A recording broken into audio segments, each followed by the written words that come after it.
லட்சக்கணக்கிலே கோடிக்கணக்கிலே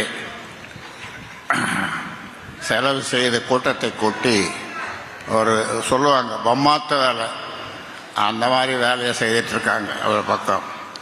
ஆனாலும் இந்த தேர்தலில் அவருக்கு இந்த தேர்தல் சரியான பதிலை கொடுக்கும். அந்த வகையில் இந்த தேர்தலில் ஒரு நல்ல கூட்டணி அமைப்பேன். அந்த நல்ல கூட்டணி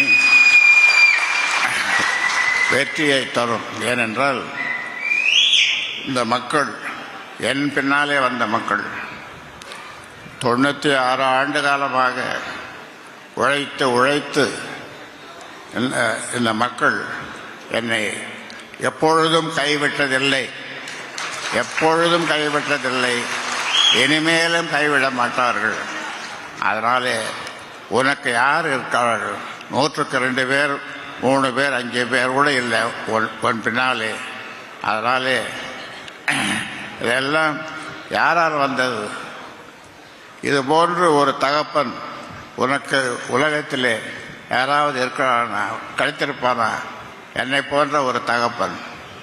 ஆனால்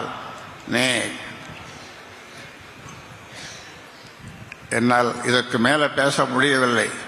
ஏனென்றால் அப்படி அவருடைய செயல்பாடு.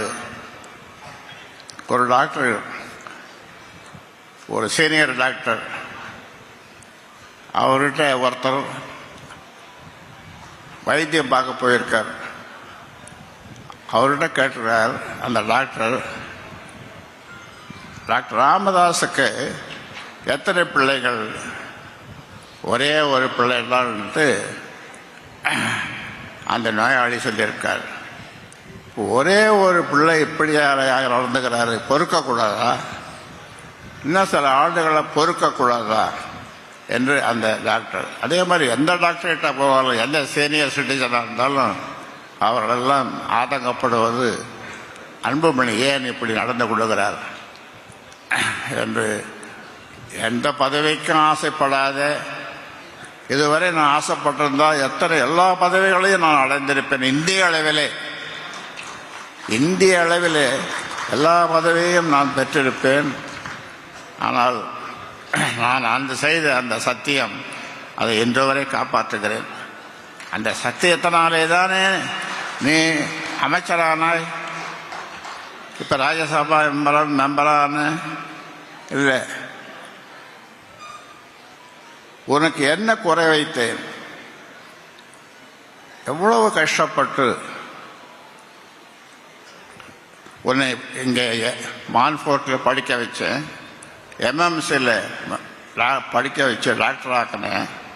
அதன் பிறகு உன்னை 35-36 வயசுலேயே உன்னை மத்திய அமைச்சராக்கினேன்.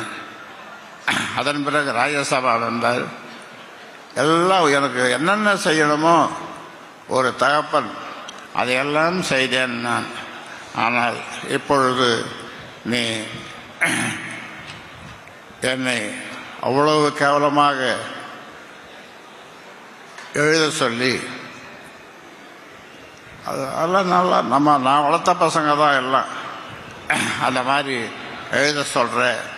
ஆனால் இதற்கெல்லாம் காலம் பதில் சொல்லும். ஆமாம், காலம் பதில் சொல்லும்.